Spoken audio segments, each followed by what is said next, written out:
नमस्कार, आप देख रहे हैं हल्ला बोल। आपके साथ मैं हूं अंजना ओम कश्यप और आज आपको बड़ी खबर के साथ हम हल्ला बोल की शुरुआत कर रहे हैं, क्योंकि सुशांत सिंह राजपूत की मौत के मामले में अब सीबीआई की टीम एक्टिव हो चुकी है मुंबई में। और सबसे बड़ा रिक्रिएशन, जी हां, जिस पर दारोमदार पूरे केस का टिका हुआ है, वो है फ्लैट नंबर 601 बांद्रा के इस अपार्टमेंट में सुशांत सिंह राजपूत का।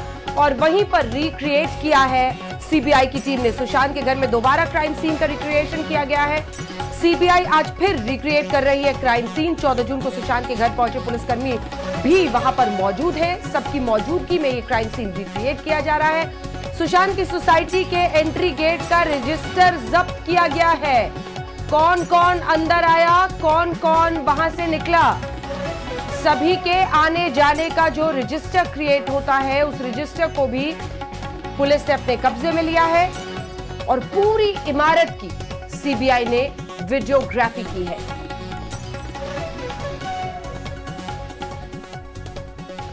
तो ये एक्सक्लूसिव तस्वीरें आप देख रहे हैं सुशांत सिंह राजपूत के उस घर की, जिसमें 14 जून को यह हादसा हुआ था। मौत थी, हत्या या फिर आत्महत्या, सीबीआई यही सुलझाने में लगी है। लेकिन फिलहाल तो सीबीआई की नजर उन 4 गवाहों पर है: सिद्धार्थ पिठानी, दीपेश सावंत, नीरज सिंह, केशव, वही 4 लोग जो उस वक्त घर में मौजूद थे।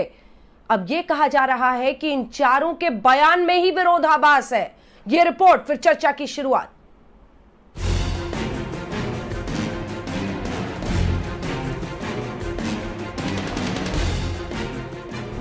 सुशांत के दोस्त सिद्धार्थ पिठानी, सुशांत के हाउसकीपर और कुक नीरज, सुशांत के कर्मचारी दीपेश सावंत।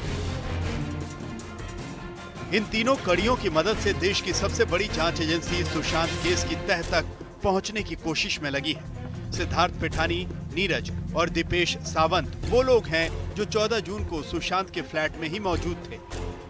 शायद यही वजह है कि सीबीआई की टीम का शिकंजा सबसे पहले सिद्धार्थ और नीरज पर कसा। पूछताछ हुई, लेकिन जब 48 घंटे के भीतर दोनों के बयानों में अंतर आ गए तो जांच एजेंसी ने दोनों को एक साथ बिठाया। साथ में दीपेश सावंत को भी शामिल किया और फिर तीनों से एक साथ सवाल जवाब किए गए। मुंबई में डीआरडीओ गेस्ट हाउस में सिद्धार्थ, दीपेश और नीरज से ताबड़तोड़ पूछताछ के बाद सीबीआई की टीम फॉरेंसिक एक्सपर्ट और डॉक्टरों को लेकर सुशांत के बांद्रा वाले घर पर पहुंची और क्राइम सीन को दोबारा रिक्रिएट करने की कोशिश हुई। सीबीआई की टीम एक बार फिर सुशांत के फ्लैट पर पहुंची है। आप देख पा रहे हैं यहाँ पर पहुंची हुई है और साथ में नीरज कुक, जो सुशांत का कुक था, दीपेश सावंत और सिद्धार्थ पिठानी को लेकर पहुंची है यहाँ पर। जाहिर सी बात है, कल भी पूछताछ हुई थी, कल भी क्राइम सीन को रिक्रिएट किया गया था, लेकिन बयानों में जब विरोधाभास पाया गया उसके बाद से एक बार फिर यहाँ पर जो सीबीआई की टीम है वो जो नीरज है कुक, उसको लेकर, जो दीपेश सावंत है उसको लेकर, सिद्धार्थ पिठानी इसको लेकर यहाँ पर पहुंची है। खबर है कि 3 दिनों से तूफानी जांच कर रही सीबीआई अब जल्द ही रिया से भी पूछताछ कर सकती है। रिया को आज ही समन भेजा जा सकता है और उन्हें केस से जुड़े अहम सवालों के जवाब के लिए बुलाया जा सकता है। इस मामले की सबसे अहम किरदार रिया है। सीबीआई ने जो एफआईआर दर्ज की है उसमें रिया मुख्य आरोपी भी है। रिया पर 15 करोड़ की हेराफेरी और सुशांत को उकसाने का आरोप है। आत्महत्या नहीं, हत्या है और मुझे लगता है कि अब गिरफ्तारी शुरू हो जाएगी। और अब मुझे आशा विश्वास है कि जो लोग काफ़ी संदिग्ध व्यक्ति जो लोग सामने आ रहे हैं, चाहे वो पिठानी हो चाहे वो संदीप हो, 3 लोगों की अब गिरफ्तारी होनी चाहिए मुझे लगता है। केस से जुड़े सवाल और मामले में आ रहे नए पेज को देखकर अब मामला सुसाइड से बदलकर घिनौनी साजिश की ओर मुड़ता दिख रहा है। लिहाजा रिया समेत सारी कड़ियों से पूछताछ से बेहद अहम खुलासे हो सकते हैं। उधर सीबीआई सुशांत के कमरे का ताला तोड़ने वाले मोहम्मद रफी से भी पूछताछ की तैयारी कर रही है।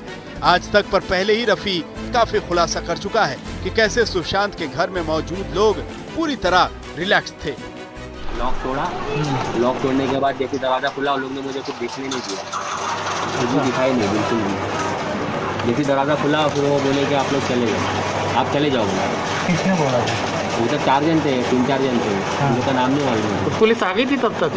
पुलिस नहीं थी। पुलिस नहीं थी तो बिना पुलिस के ताला तोड़ा गया। वो लोग घबराए हुए नहीं थे कि क्या हुआ नहीं हुआ? नहीं, घबराए हुए तो नहीं लग रहे थे। हाँ? घबराए हुए तो नहीं लग रहे। जैसे ऐसे वक्त बीत रहा है, सुशांत केस में कई नए खुलासे हो रहे हैं। सुशांत की पड़ोसी महिला ने बताया कि 13 जून की रात सुशांत के घर की लाइट आम दिनों के मुकाबले पहले ही बंद हो गई थी।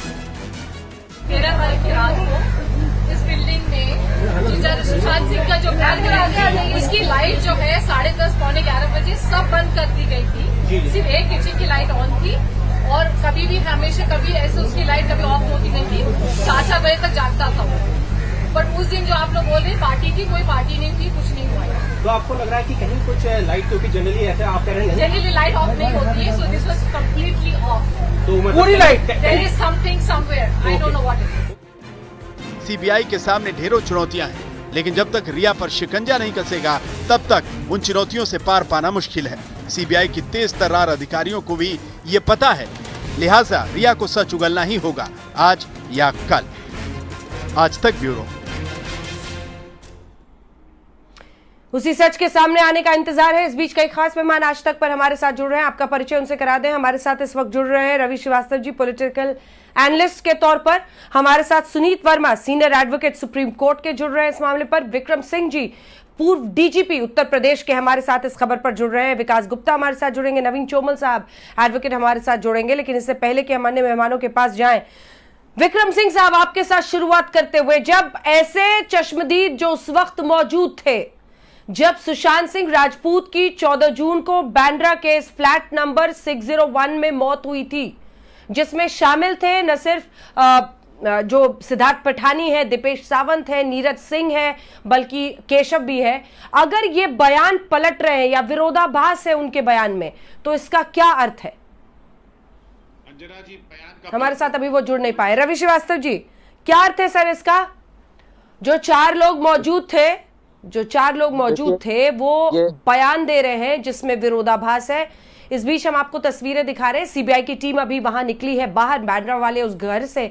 बताया जा रहा है कि रिक्रिएशन करने के बाद ये सभी वहां से सीबीआई के अधिकारी निकल रहे हैं और रिक्रिएशन करके ये देखा गया है कि किन परिस्थितियों में ये मौत हुई थी। कई सारे सवाल खड़े हुए थे।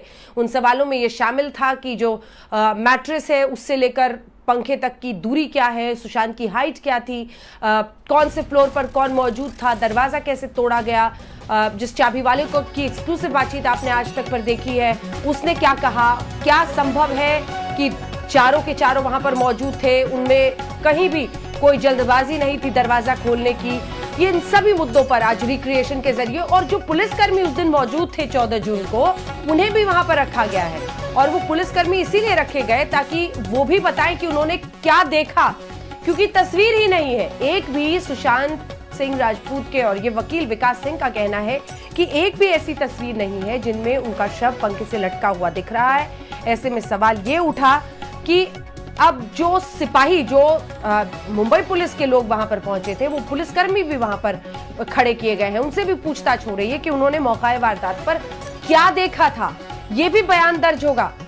पुलिस वालों से भी जो पूछताछ की जा रही है, अगर वहां पर भी कुछ ना कुछ कोई भी क्लू मिले तो उससे आगे सीबीआई के अधिकारी बढ़ सकते हैं। सबसे पहले रवि श्रीवास्तव आपके पास आते हुए, विक्रम सिंह साहब भी हमारे साथ जुड़ गए। रवि श्रीवास्तव जी, चार मौके पर चश्मदीद जो मौजूद थे उस दिन, उनके बयानों में अगर विरोधाभास है तो इसका क्या अर्थ है सर? देखिए अंजना जी, मैं समझता हूं कि यही चार जो हैं वो वास्तविक संदिग्ध हैं, क्योंकि ये चार मौका वारदात पे मौजूद थे। और अगर इनके बयानों में फर्क आ रहा है तो ये निश्चित है कि इनमें से कोई कुछ ना कुछ छुपाने की कोशिश कर रहा है। और इसके लिए, क्योंकि ये इस तरह से जो बयान लिए जा रहे हैं, इन बयानों का कोई विशेष महत्व नहीं होता जब तक इनके साथ में कस्टोडियल इंटरोगेशन न की जाए। कस्टोडियल इंटरोगेशन का मतलब ये है कि जब ये पूरी तरह से डिफेंसलेस हो, जिस समय इनके पास में और किसी तरह का कोई सहारा मौजूद ना हो, इनको कस्टोडियल इंटरोगेशन इनकी की जाए और इनके जरूरत पड़ने पर लाई डिटेक्टर टेस्ट भी किए जाएं, क्योंकि हो सकता है कि वो कोई जानबूझ करके किसी तथ्य को छुपाने की कोशिश कर रहे हो, तो इनका लाई डिटेक्टर या नार्कोटिक टेस्ट भी करना बहुत जरूरी है। तो रवि जी आपको सिर्फ रिया के कस्टोडियल इंटरोगेशन में दिक्कत है। आपको लगता है जिस पर परिवार शक जाहिर कर रहा है उसका कस्टोडियल इंटरोगेशन नहीं हो, इन चारों का हो तो आपको कोई दिक्कत नहीं, आपको लग रहा है जरूरी है?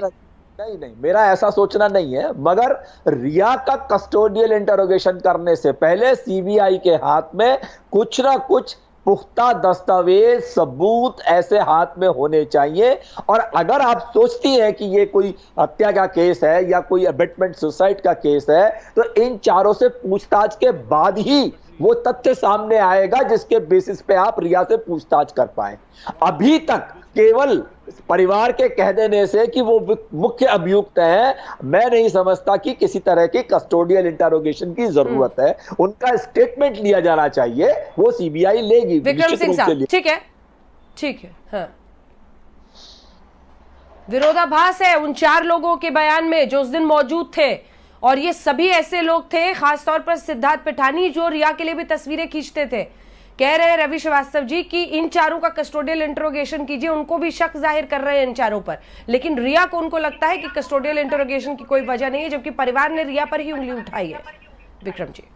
अंजना जी, मैं ये कहूंगा कि इन 4 का तो कस्टोडियल इंटरोगेशन होना ही चाहिए, लेकिन रिया के ऊपर भी काफी पुख्ता सबूत है, क्योंकि उसका जो कॉन्डक्ट है, कुछ दिन पहले चला जाना, फाइनेंशियल ट्रेल, जो 15 करोड़ रुपए मिसिंग है वो, और जिन संदिग्ध लोगों से उसकी निरंतर बातचीत होती रही है, उसके पूरे कॉन्डक्ट में और उसके ऊपर जो गंभीर फाइनेंशियल आरोप है, और उसके आधार पर रिया का भी कस्टोडियल इंट्रोगेशन होना ही चाहिए। इन 4 का तो अंजना जी होना ही चाहिए, क्योंकि इनके बयान में सच्चाई में तो बड़ी ताकत होती है। अगर हम सच बोल रहे हैं अंजना जी, तो मैं आपके सामने बैठा हूं, आपके सवाल का जवाब दे रहा हूं, लेकिन अगर मैं अपना बयान शाम तक या कल तक बदल दे, इसका मतलब मैं कुछ छुपा रहा हूं। इसीलिए इतनी सीधी सी की बात में भी मैं अपना बयान 24 घंटे में अगर मैंने बदल दिया है, ये अत्यंत गंभीर है, और इसके बारे में सीबीआई जरूर कार्रवाई करेगी, क्योंकि इस तरह से बयान बदलना ये एक बहुत बड़ा एक सस्पिशियस एक्टिविटी में इसका शुमार होता है अंजना जी। और मैं उम्मीद करता हूं कि कोई भी कुशल विवेचक इसकी तह तक जरूर पहुंच जाएगा। और रिया के बारे में तो निरंतर हम लोग इस चैनल पे बैठे हैं, और बिना किसी कोई हमारी कोई रंजिश या दुश्मनी थोड़ी किसी से, लेकिन उसका जो कॉन्डक्ट रहा है, उसका कॉन्डक्ट बहुत ही सस्पिशियस और मशकूक रहा है, जिसके आधार पर उसकी गहराई से छानबीन होनी ही चाहिए। ठीक है, नवीन वासन साहब भी हमारे साथ जुड़ रहे हैं, फॉर्मर जॉइंट डायरेक्टर है सीबीआई के, लेकिन सीधे लिए चलते हैं आपको शम्स ताहिर खान हमारे सहयोगी इस वक्त हमारे साथ जुड़ रहे हैं, वहीं पर मौजूद है। सीबीआई की टीम जांच करके वहां से फौरन निकली है। कुछ भी ऐसी बात जो सामने आई हो शम्स, क्या पता चल रहा है? रिक्रिएशन किया गया, कुछ ऐसा क्लू जो लगा हो, क्योंकि उन पुलिसकर्मियों को भी शामिल किया गया था जो उस दिन 14 जून को मुंबई पुलिस के आए थे। शम्स, देखिए अंजना, आज 3.5 घंटे और कल 5.5 घंटे कुल मिला लें तो 9 घंटे की पूछताछ या रिक्रिएशन सब कुछ हुआ। लेकिन 2 अहम जानकारी आपको बताऊं कि आज यहाँ पे कोई जो सीन को रिक्रिएट नहीं किया गया, ये ऑलरेडी कल सीबीआई की टीम कर चुकी थी। कल जो उन लोगों के तीनों के बयान लिए गए थे, उसमें से कुछ चीजें थी, कुछ डाउट थी जो उन्होंने स्टडी किया। उसके बाद फिर फॉरेंसिक एक्सपर्ट्स के साथ पूरी टीम दोबारा उन्हीं तीनों को लेकर यहाँ पर आती है। उसकी वजह यह जो बयान की बात है, जो सीबीआई ऑफिशियल ने बताया कि ये तीनों जो चश्मदीद हैं, चूंकि 4 में से केशव नहीं है, बाकी 3 हैं, ये तीनों के अलग अलग लोकेशन थे घर के ही अंदर। नीरज फर्स्ट फ्लोर पे था, जो सिद्धार्थ पिठानी है उसने बताया कि वो ग्राउंड पे था, जो दीपेश है वो ग्राउंड पे था।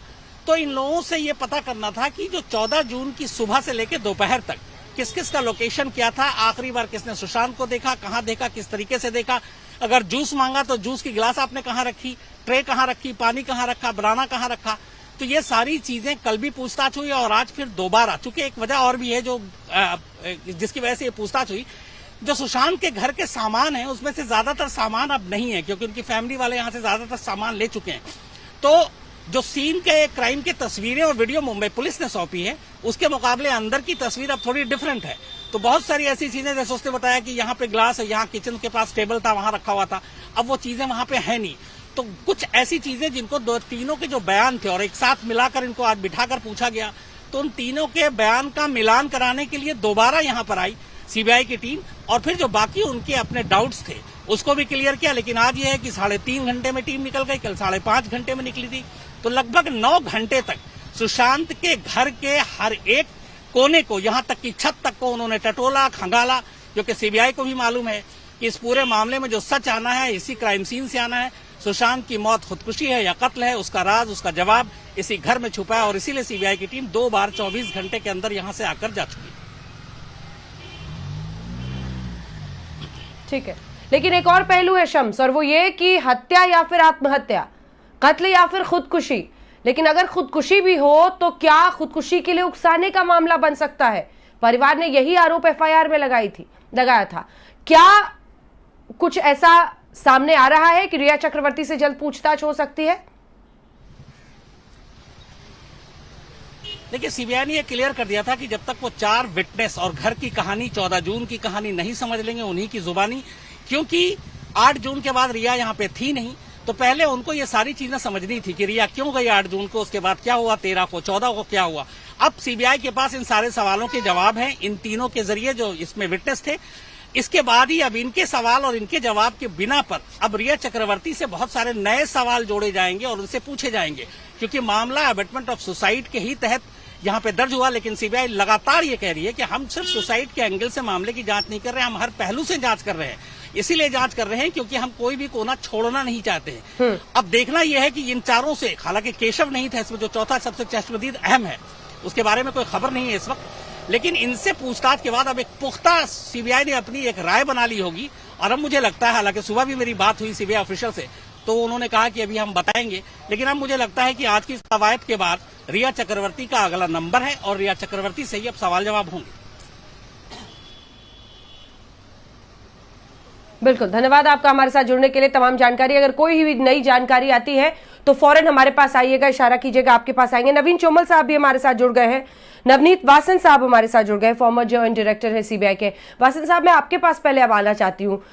सीबीआई जिस तरह से पूरे मामले को ले जा रही है, आप क्या उसके बारे में कहना चाहेंगे? क्योंकि सीबीआई ये कोशिश कर रही है कि पहले 14 जून को जो कुछ सवाल उठे कि उस कमरे में क्या हुआ था, उसको पहले एड्रेस किया जाए और उसके बाद से शायद वो आगे की पूछताछ, चाहे रिया चक्रवर्ती हो चाहे अन्य लोग हो, उससे ले जाना चाह रहे हैं।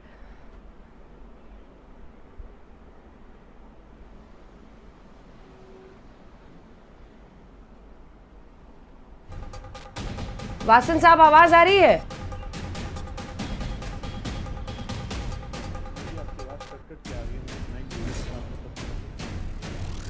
नहीं जा रही, शायद आवाज नहीं जा रही है, शायद आवाज नहीं जा रही है। नवीन चोमल साहब, आपके पास आते हुए, चारों के बयान में विरोधाभास बताया जा रहा है, खास तौर पर नीरज और सिद्धार्थ, और ये शायद बहुत बड़ा बिंदु बन सकता है और यहीं से पूरी जांच, पूरी दिशा उसकी बदल सकती है, क्योंकि ये सवाल पहले से उठ रहा है कि हत्या या फिर आत्महत्या। चोमल साहब, आई कांट हियर, उसको ऊंचा कर दे, सुन तो लूंगा। आवाज आ रही है नवीन चोमल साहब?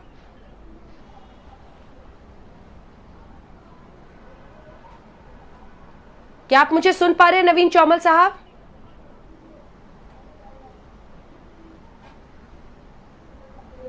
चलिए ठीक है, फिर से कनेक्ट करने की कोशिश कीजिए।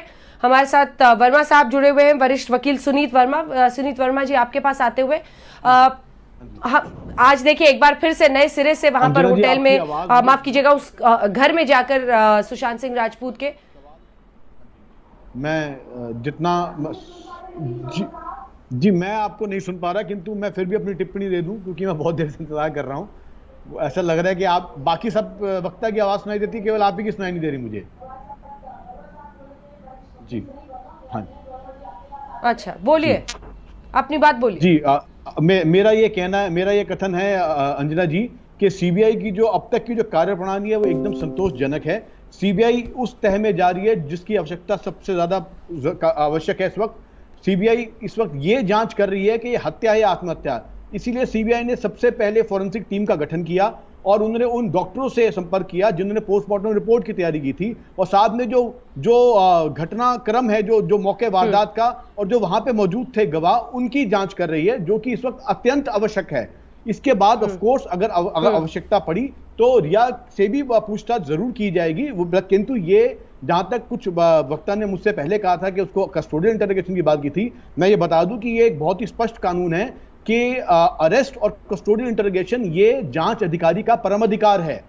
जांच अधिकारी का ही परम अधिकार है ये तय करना कि उसे कस्टोडियल इंटरोगेशन चाहिए, उसे अरेस्ट चाहिए या नहीं। किंतु अब तक जो जिस तरीके से जांच चल रही है बहुत संतोषजनक है और वो बात की सच्चाई जानना चाहते हैं। अगर सुप्रीम कोर्ट का ऑर्डर भी देखा जाए, पैरा 40 में सुप्रीम कोर्ट ने ये स्पष्ट किया था कि जो ये सीबीआई को जो जांच सौंपी है वो इसलिए क्योंकि ये निष्पक्ष एजेंसी है और वो एजेंसी है जो ना सिर्फ मृतक के परिवार को न्याय दिलाएगी किंतु जो याचिकाकर्ता रिया है उसको भी न्याय दिलाएगी। इसलिए सीबीआई जो है एकदम निष्पक्ष जांच कर रही है और पहले वो उन तथ्यों के सत्य को जानने के प्रयत्न कर रही है कि ये हत्या है या आत्महत्या। उसके बाद प्रश्न तो वो रिया से भी पूछे जाएंगे और जितने भी बाकी लोग जो अभियुक्त है सबसे पूछे जाएंगे। नवीन चौमल जी भी लगता है बोल रहे हैं। नवीन चौमल जी, अब आवाज आ रही है आपको?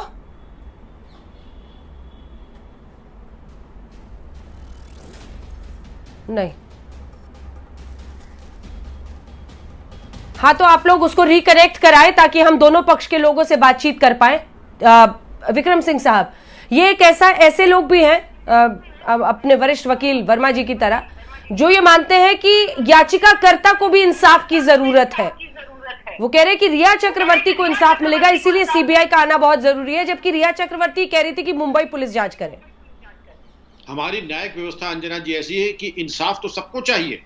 इंसाफ ऐसा कोई पक्ष नहीं जिसको कि नहीं चाहिए, सबको इंसाफ चाहिए, सभी याचिकाकर्ताओं को, और मैं तो यहां तक कहूंगा आरोपी को भी इंसाफ चाहिए कि कोई अनाधिकार चेष्टा ना हो। लेकिन अगर कोई गुनहगार है, कोई दोषी है, अक्सर ये होता है, और आप तो इतनी सीजन रिपोर्ट एडिटर हैं, आपको मालूम होगा, कई बार मुद्दई ही मुलजिम बन जाता है। जो एप्लीकेंट होता है, जो कंप्लेनेंट होता है, वही मुलजिम बन जाता है। और ऐसे एक नहीं 10 केस मिसाल मैं आपको दे सकता हूं। तो ये कोई बचाव नहीं है कि अगर मैं कंप्लेनेंट हूं और मैं न्याय की गुहार कर रहा हूं तो न्याय तो खैर मिलेगा ही, लेकिन न्याय अगर इसमें है कि मैं दोषी हूं तो मुझे दोषी करार दिया जाए। यही न्याय की परिभाषा है कि जो दोषी है वो दोषी है, चाहे वो आवरण आवेदक का रखे या आवेदक आरोपी का रखे। लेकिन न्याय यही है कि साक्ष्य, सबूत और इंसाफ की बुनियाद पे, तफ्तीश की बुनियाद के ऊपर ये चार्जेस निर्धारित किए जाते हैं, और हमारे चाहने से नहीं, केवल सबूत और साक्ष्य के आधार पर ही निर्धारण होता है कि कोई व्यक्ति आरोपी है और उसको कोर्ट के सामने पेश किया जाता है। कोर्ट उस साक्ष्य का मूल्यांकन करती है और उसके आधार पर वो अगर दोषी करार दी जाती है या दिया जाता है तो तदनुसार उसके खिलाफ सजा निर्धारित की जाती है। तो ये कह देना कि ये केवल आवेदक है इसलिए इनके ऊपर कोई पूछताछ नहीं हो, या इनके साथ कोई पूछताछ या इनके ऊपर कोई इंट्रोगेशन ना हो, वो औचित्यपूर्ण नहीं है। ऐसे 10 मिसाल मैं दे सकता हूं कि जो कंप्लेनेंट था, जो एप्लीकेंट था, वही मुलजिम अंततोगत्वा पाया गया और उसको सजा भी मिली। बिल्कुल। अब मैं अन्य मेहमानों के पास भी चलना चाहती हूं। क्या अब नवीन चौमल जी की आवाज आ रही है हमारे पास?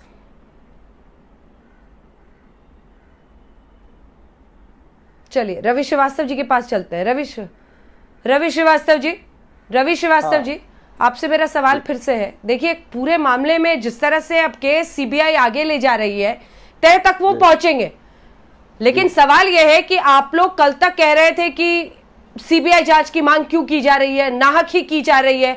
अब जब इतने सारे इसमें लूपहोल्स निकल रहे हैं, तब वर्मा जी भी कह रहे हैं कि बड़ा अच्छा हुआ सीबीआई आ गई है जांच करने के लिए, अब याचिकाकर्ता को इंसाफ मिलेगा। आपको भी यही लग रहा है कि ये पूरा याचिकाकर्ता के इंसाफ के लिए है, या फिर सुशांत का इंसाफ भी याद है आप लोगों को? अंजना जी, अगर सवाल लूपहोल्स का किया जाए तो लूपहोल्स तो मीडिया पिछले 1 महीने से लगातार निकाल रहा है और वो सबने देखे भी हैं, और लूपहोल्स थे भी, मैं इनकार नहीं करता, क्योंकि उन्होंने कोई इन्वेस्टिगेशन नहीं की, वो इन्क्वेस्ट कर रहे थे। मेरा सिर्फ इतना कहना है, जो मैं कई बार यू टर्न लिया है सर आपने, गजब का यू टर्न लिया है।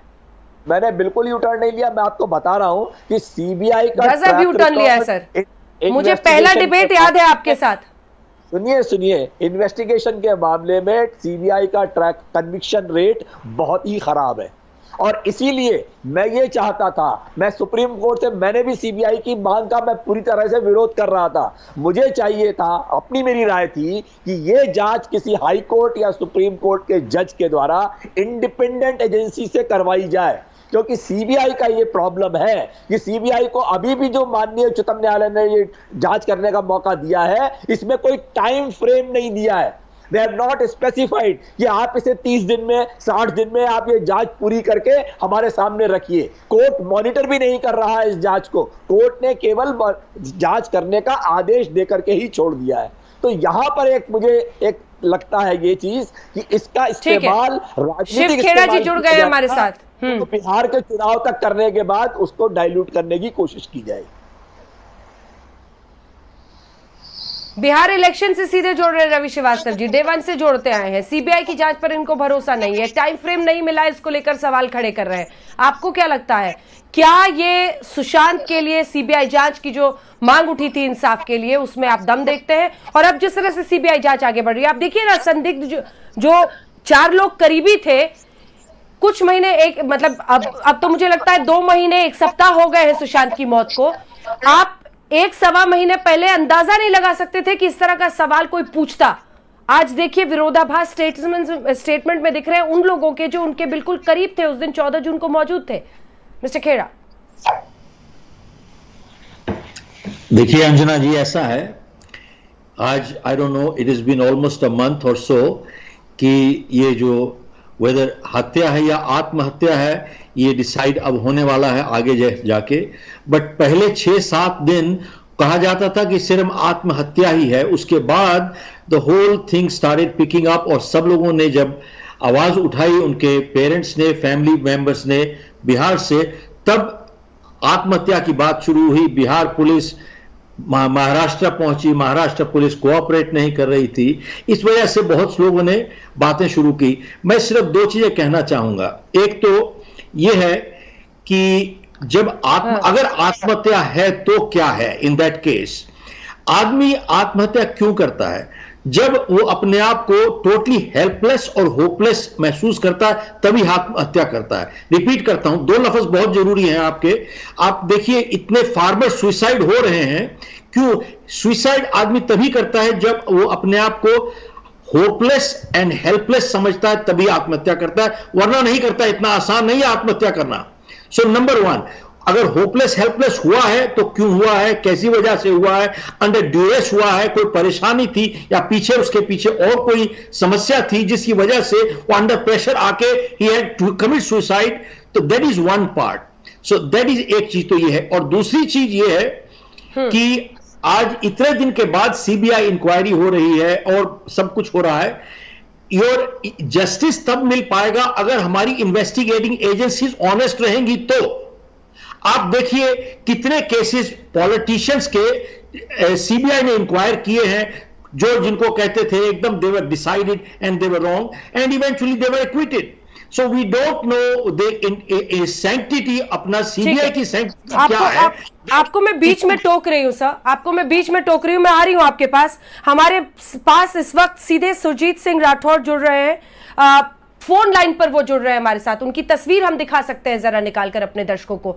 सुरजीत सिंह राठौर, आप उस दिन अस्पताल से निकल रहे थे रिया के साथ, वीडियो और तस्वीरें बता रही हैं। सबसे पहले तो ये बताइए कि आपने वहां पर क्या देखा था? क्या जब पोस्टमार्टम किया जा रहा था उस दौरान भी आप मौजूद थे? सुशांत के बॉडी के पास खड़े थे, रिया वहां पर आई थी, क्या हुआ था, पूरी बात बताएं। जी अंजना जी नमस्कार। थोड़ी सी मेरी तबीयत खराब थी, जिस वजह से मैं नहीं आ पाया था कैमरे के सामने। जी अंजना जी, मैं जिस दिन वहाँ पे कोपरो हॉस्पिटल में गया था, पोस्टमार्टम हुआ नहीं हुआ वो मुझे आइडिया नहीं है। मैं जब वहाँ गया था तो हमारे दोस्त सूरज सिंह जी जो वहाँ मुझे मिले थे, उन्होंने मुझे कहा कि रिया चक्रवर्ती यहाँ आने वाली है और वो अंतिम संस्कार करना चाहती है। जब अंतिम संस्कार अंतिम दर्शन करना चाहती है, तो जब वहाँ पे मैंने बात की, मोर्चरी के जो स्टाफ लोग हैं उनसे मैंने कहा कि भाई सुशांत की जो गर्लफ्रेंड है रिया चक्रवर्ती यहाँ आना चाहती है, तो वो एक बार अंतिम दर्शन करना चाहती है। तो उन्होंने हमें परमिशन दी कि हम अंदर गए और डीप फ्रीज के अंदर सुशांत का शव रखा गया था और एक वहाँ का जो मोर्चरी का जो स्टाफ होता है वो हमारे साथ था, उसने निकाला बॉडी को और मैं और रिया दोनों अंदर गए। और जैसे मेरे सामने वो स्ट्रेचर के लेके आया गार्ड, तो मैंने उसके चेहरे से वो हटाया, व्हाइट जो पर्दा था मैंने हटाया। पर्दा हटाते ही रेहा ने सुशांत के चेस्ट के ऊपर हाथ रखे कहा सॉरी बाबू। तो मुझे एक वक्त ऐसा लगा कि मैं पहली बार से रेहा से वहीं कोपरो हॉस्पिटल में मिला था, कि मुझे ऐसा लगा कि रेहा ने सॉरी किस लिए बोला है, कि मैंने उनसे पूछा भी नहीं था।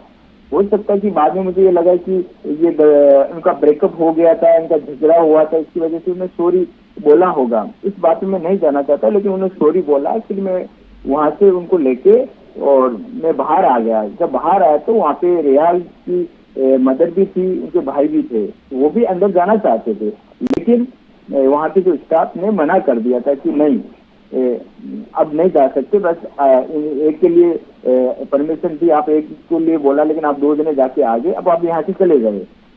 तो वो रिया वहाँ से चली गई थी। तो रिया को लेकर अंदर आप ही गए थे? किसके कहने पे आप वहां पर पहुंचे और कैसे आपको जानकारी मिली कि इसी हॉस्पिटल में है?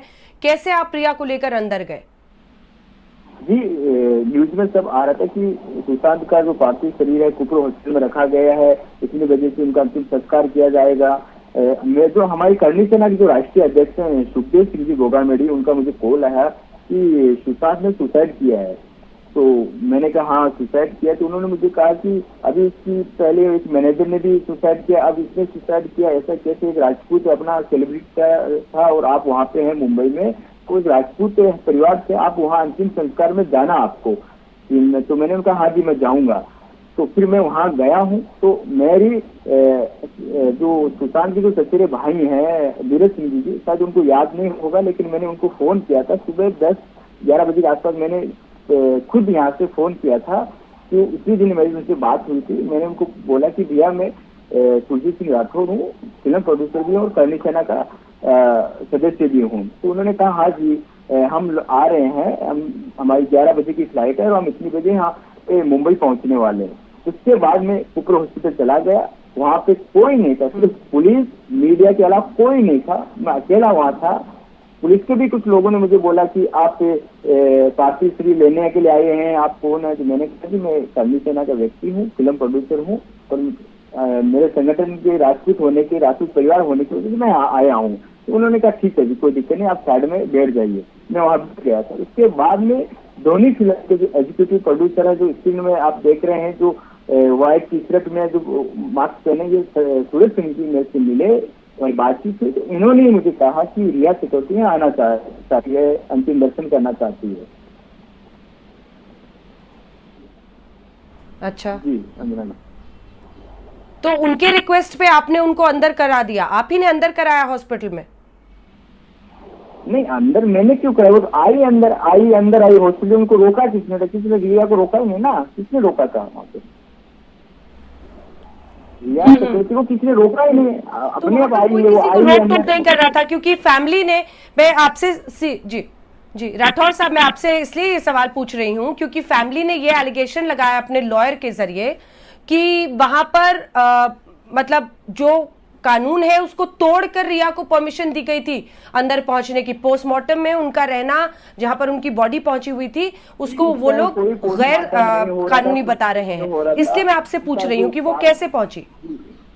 अंजना जी वहाँ कोई पोस्टमार्टम नहीं हो रहा था। उनका जो शरीर था, जो पार्थिव शरीर, वो डीप फ्रीज के अंदर रखा हुआ था और डीप फ्रीज से उन्होंने बाहर निकाला है। जो मछली का जो व्यक्ति था, जो स्टाफ के लोग, उसने बाहर निकाला और बाहर निकाल के रखा मेरे सामने और मैंने खुद वो पर्दा हटाया था। वहाँ कोई रोक टोक नहीं थी।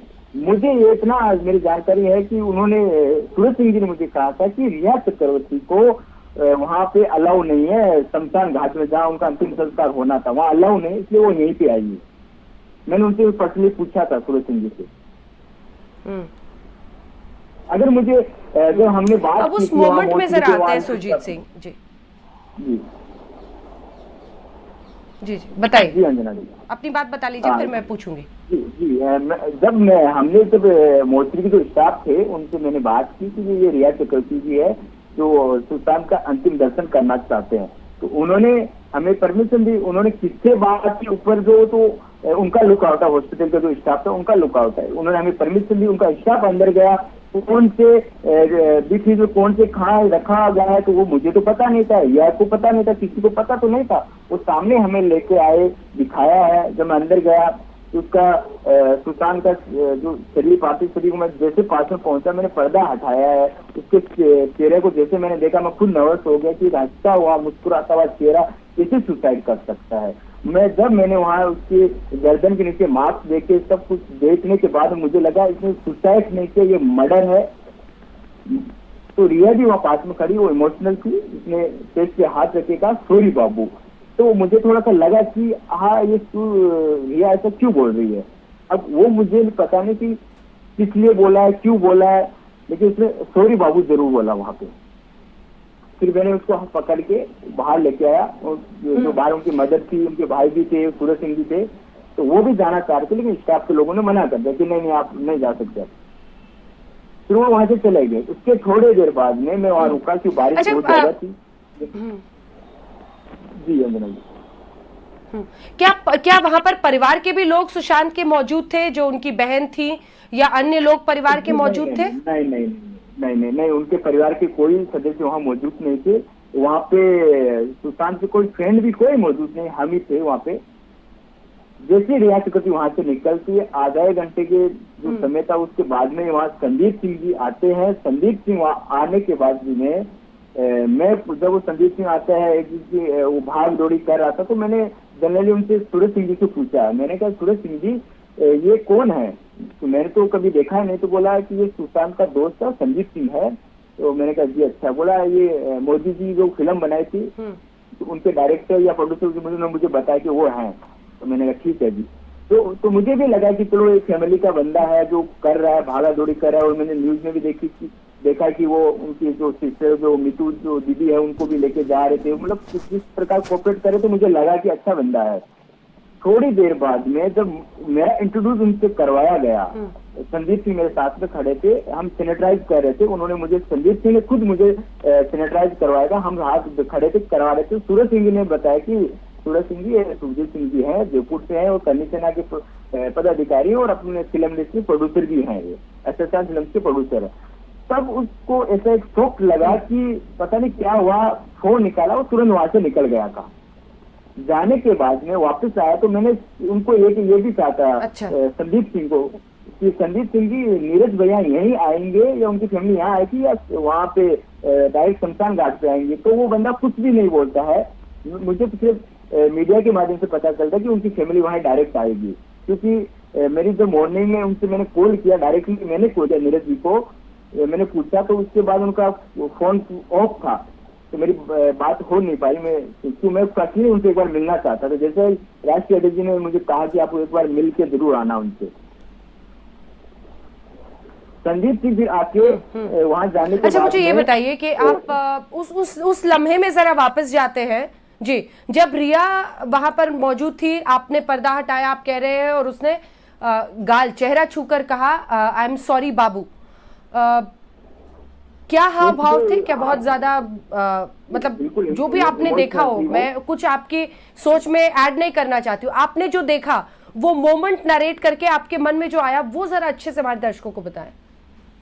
जी देखिए, मैं अगर उस व्यक्ति में अगर उस दौर में अगर मैं जाना चाहूंगा तो मैं वहाँ खड़ा था, रिया ने स्टेज पे हाथ रखा, इमोशनल थी, वो धक धक कर रही था, मतलब कांप रही थी, और उसने ये कहा सॉरी बाबू। तो मुझे ऐसा लगा मतलब सॉरी क्यों बोला। तो हो सकता है कि जब मैं बाहर आया, बाद में पता चला कि रिया का ब्रेकअप हो गया था, ये 8 तारीख से ब्लॉक कर रखा, तो मुझे लगा कि ये सोच रही कि अगर मैं यहाँ पे होती, अगर ये उस पल में वहां पे होती, अगर ब्रेकअप नहीं हुआ होता तो शायद ये दिन मुझे देखना ना पड़ी। ये भी मैं सोच रहा था, हो सकता है, तो हो सकता है इसलिए उसने स्टोरी बोला होगा। कोई शक आपके मन में किसी और से भी इंटरेक्ट करते हुए जो अन्य लोग दिख रहे थे? संदीप सिंह का आपने नाम लिया, किसी को भी देखकर कोई शक आपके मन में आया? जी नहीं, मुझे सिर्फ संदीप सिंह के ऊपर इसलिए शक आया कि वो जब करनी सेना का जब नाम गया तो वो भाग गया। तब आने के बाद में तो एम्बुलेंस लेके वो आता है, उससे पहले एक छोटी एम्बुलेंस वहाँ खड़ी थी। पूरा मीडिया के रहे हैं तो उनके पास वो उस दिन का वो वीडियो मिल जाएगा। एक छोटी एम्बुलेंस आती है जो मिनी होती है, वो गाड़ी आती है, वहाँ रुकती है, एकदम टच करके सीढ़ियों से बॉडी निकलती है। तो मैंने पूछा वहाँ पे, मैंने कहा ये बॉडी किसकी है? तो उन्होंने कहा कि ये दूसरी है। मैंने कहा सुशांत की नहीं, दूसरी बॉडी है। वो निकलती, उसके बाद बड़ी एम्बुलेंस आती है, संदीप सिंह सामने भागता हुआ आता है, पीछे एम्बुलेंस आती है, उसके 2 लोग आते हैं वहाँ पे, 2 लोग आते हैं। संदीप सिंह जब बॉडी रिसीव करे तो संदीप नहीं था वहाँ पे, उसके दोस्त ही रिसीव कर रहे थे बॉडी, उन्होंने सिग्नेचर किया, सब कुछ उन्होंने किया था। और वहाँ पे एक ऑफिसर भी आते उसी टाइम जब ये बातचीत कर अच्छा, रहे ये थे, बताइए कि जी हाँ, एक बार ये बताइएगा जरा कि जो परिवार के लोग भी देखना चाह रहे थे, आपने बताया उनके भाई शायद थे शौविक और उनके पिता इंद्रजीत, क्या कह रहे थे वो? मतलब सुशांत को लेकर क्या आपस में बातचीत कर रहे थे या कुछ बोल रहे थे जो आपको याद हो देखने को लेकर? नहीं जी, मेरे सामने वो बातचीत नहीं कर रहे थे, वो साइड में बातचीत करे, वो साइड में थे, मैं अलग बैठा था, अलग में मेरी बातचीत था, मेरे फोन पे अलग ही था मैं, वो आपस में बातचीत कर रहे थे। वो बार बार कभी अपने भाई के गले मिल भी रही थी, आ भी रही थी, मिल भी रही थी, तो मैं उनके बीच में मेरी कोई दिक्कत कोई बातचीत नहीं हुई। जी अंजना जी। वो लोग क्या आपको रोते हुए भी दिखाई दे रहे थे? कोई रो रहा था उनमें से? नहीं, वो कोई रोते हुए नहीं थे, सिर्फ रेहा इमोशनल थी, वो बार बार गले मिल रही थी, इमोशनल वो जरूर थी। उनके भाई और उनकी मदर नहीं, वो उनके तरफ कोई ऐसा आंसू भी नहीं था जी, वो खड़े थे। अच्छा, तो रिया भी आप कह रहे हैं इमोशनल थी, गले मिल रही थी भाई से, रोते हुए देखा आपने? हाँ, अब देखो उनसे मास्क लगा रखा था और पूरा दुपट्टा लगा रहा था, मैंने उसके आंसू तो मैंने देखे नहीं, लेकिन वो गले मिल रही थी और इमोशनल जरूर थी कि मैं खुद हाथ में पकड़ के उसको लेके गया था। अच्छा, और आपने बताया कि हॉस्पिटल में वहां और कोई नहीं था। अब आप उनके बाकी जो दोस्त थे जो रूम में उस दिन मौजूद थे, सिद्धार्थ पिठानी, दीपेश सावंत, केशव और नीरज सिंह, क्या इनमें से कोई सिद्धार्थ पिठानी वगैरह को अब तो आपने टीवी पे देखकर पहचान ही लिया होगा, ये लोग वहां पर मौजूद थे? जी अभी मुझे क्लियर पता नहीं चल रहा है, क्योंकि वो उस पल मैंने इतना घोर से देखा नहीं था। मेरी सिर्फ निगाहें थी संदीप सिंह के ऊपर कि संदीप सिंह ने जब मुझे वहां पे पुलिस को आउट करने के बोला, पुलिस के माध्यम से मुझे बाहर जाने के लिए बोला, कि मैंने मान सम्मान रखा, पुलिस का भी मान सम्मान मैंने रखा, और तो मैं वहां चला गया। तब मुझे शक हो गया था कि संदीप सिंह मुझे बाहर जाने के लिए क्यों बोल रहा है, क्योंकि पहले हम आराम से बात कर रहे थे, उसने मुझे सैनिटाइज दिया, मैंने सैनिटाइज लिया अपने हाथों में, हम बातचीत कर रहे। जब करनी सेना का जब नाम जाता है तो वो वहां से भाग जाता है, फिर ऑफिसर के माध्यम से मुझे बाहर निकालने के लिए बोलते हैं कि आप यहाँ चले जाए। हम ऑफिसर मुझे कहते हैं हम क्राइम ब्रांच से हैं और हमें पूरा ये करना है, आप प्लीज यहाँ से चले जाए, आप वहाँ डायरेक्ट शमशान घाट के लिए बोलते। तो मैं वहां भी गया था, लेकिन वहां पे जब मैं पहुंचा बारिश बहुत ज्यादा थी, मैं रोड से उतर के जब जैसे मैंने पवन हंस में जो गेट है वहाँ एंट्री किया, तो वहाँ के जो गार्ड थे सुरक्षा कर्मी मुझे रोका कि जी आप अंदर मत जाइए, आपका नाम नहीं है। वो डायरेक्ट मुझे पूछे आपका नाम नहीं है, तो मैंने कहा कि आप मेरा नाम भी नहीं जानते, आप बोले सर आपका नाम नहीं, आपको आप प्लीज चले जाए। तो तभी मुझे शक हो गया, क्योंकि लिस्ट पूरा जो काम लिस्ट किसको बुलाना किसको नहीं बुलाना पूरा संदीप सिंह कर रहा था जी, पूरा मैनेजमेंट संदीप सिंह कर रहा था।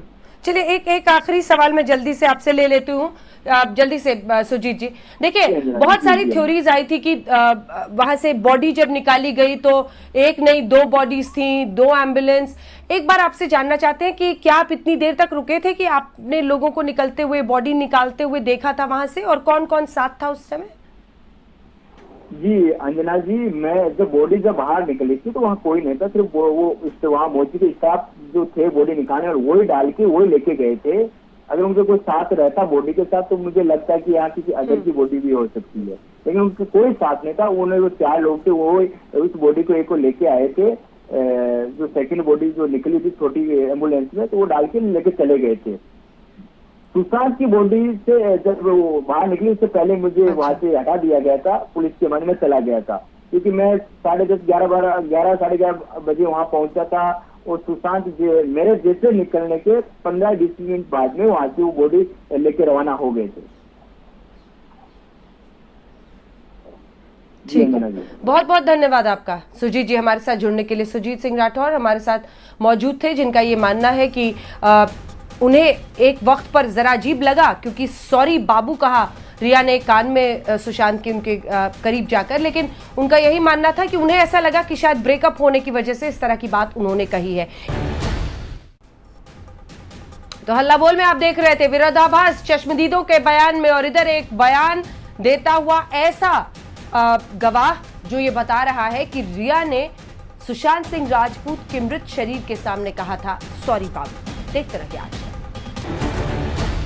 थे हल्ला बोल, और हल्ला बोल में हमने आपको दिखाया किस तरह से आज बयान उन 4 लोगों के जो मौजूद थे 14 जून में विरोधाभास देखा जा रहा है। इसी को लेकर सीबीआई रिक्रिएट करके एक बार फिर से बांद्रा के उनके घर पर पहुंची, और इस बीच एक्सक्लूसिव गवाह पूरे मामले में, जी हां, सुरजीत सिंह राठौर, जिसने ये बताया कि जब अस्पताल में सुशांत सिंह राजपूत मौजूद थे तो उनके पार्थिव शरीर के पास रिया भी गई थी और उन्होंने रिया को सॉरी बाबू बोलते हुए सुना था। इसी पर आप देख रहे थे हल्ला बोल, देखते रहिए आज। नमस्कार, मैं हूं अंजना ओम कश्यप। हमें उम्मीद है ये वीडियो आपको पसंद आया होगा। लेटेस्ट खबरों के लिए यूं ही देखते रहिए आज तक, और इस वीडियो के पसंद आने पर लाइक, शेयर एंड सब्सक्राइब करना ना भूलें।